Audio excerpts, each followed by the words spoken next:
Alors les difficultés, elles peuvent s'aggraver lorsque il y a coexistence d'une précocité, donc chez le haut potentiel, d'une haute potentialité, et des troubles spécifiques des apprentissages, ou alors une précocité et un déficit d'attention. Donc à la précocité, à l'individu haut potentiel, peuvent être associés différents troubles. Les troubles 10 et ensuite les troubles de l'attention avec ou sans hyperactivité.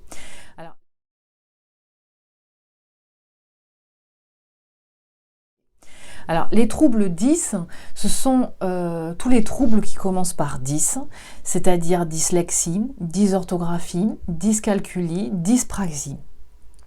Et en fait, ce qui se passe, c'est que le haut potentiel, la précocité du haut potentiel peut masquer le trouble et inversement. C'est-à-dire qu'un trouble peut masquer un individu haut potentiel et suivant les compétences de ses champs d'intelligence, les performances du haut potentiel, il peut y avoir derrière un trouble 10 qui est là et qui va limiter la capacité d'intégration de l'information. Parce que je vous rappelle qu'une des caractéristiques du haut potentiel, c'est aussi de se suradapter. Et donc en fait, quand il y a cette difficulté-là qui se rajoute, eh bien ça va faire que ça va encore une fois générer chez le haut potentiel un sentiment d'inadaptation, d'accord, par rapport aux autres, si le trouble n'est pas détecté, et une incompréhension de pourquoi il n'y arrive pas. Ça veut dire par exemple s'il y a une dysorthographie, eh bien si l'individu, malgré toute l'écoute et l'attention qu'il peut avoir de son enseignant, par exemple, ou de ses différents enseignants, n'arrive pas à écrire une orthographe standardisée, eh bien ça va lui renvoyer une image de lui très négative, surtout en France. Alors je vous rappelle que la langue française est quand même assez complexe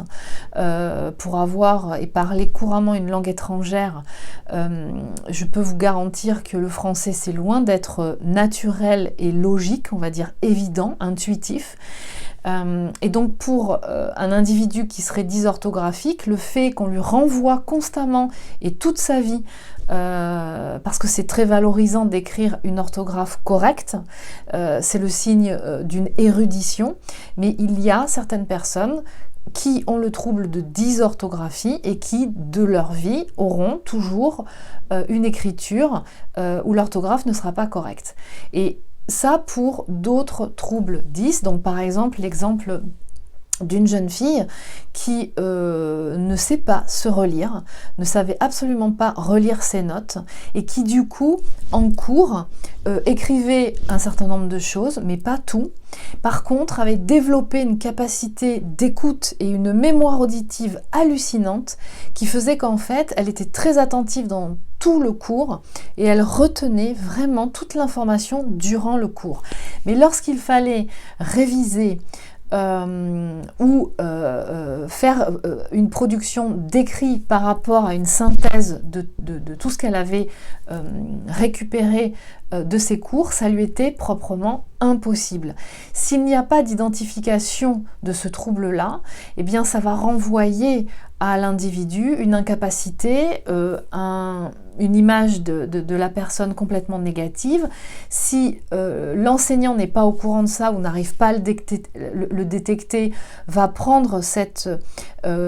capacité de ne pas écrire ou de ne pas relire ses cours comme de l'effronterie de la part de la personne, de l'individu, et ça risque de créer en fait des incompatibilités et des problématiques. De la même façon, si vous n'avez pas identifié ce trouble 10 et si vous ne l'avez pas accompagné, eh bien vous aurez toujours du mal en tant que parent à comprendre, vous intégrerez d'une autre façon finalement la difficulté de votre enfant. Ce qui fait que par exemple, une fois adulte, ces enfants-là, ces adultes-là, vont automatiquement, si le trouble n'a pas été détecté et accompagné, eh bien, se sentir toujours dans un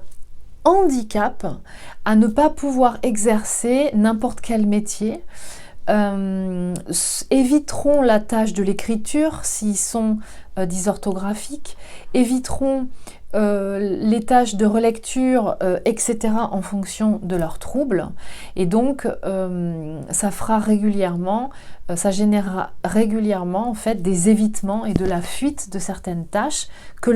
l'environnement ne comprendra absolument pas, puisque l'individu lui-même soit l'a détecté, soit ne l'a pas détecté, mais a honte de ça. Donc d'où la nécessité aussi de l'accompagnement par rapport à ce trouble, hein, expliquer d'où ça vient et que c'est comme ça, et que ça, de façon à ce que ça ne renvoie pas à l'individu une baisse de l'estime de lui-même, que ça lui a demandé un travail, qu'il aura fourni un travail et que il pourra développer ses compétences, qu'il y arrivera plus ou moins. Et s'il n'y arrive pas complètement, eh bien ce n'est pas grave, il le sait, et en tout cas il peut l'annoncer et l'accueillir en tant que tel, l'annoncer à son entourage et l'accueillir en tant que tel.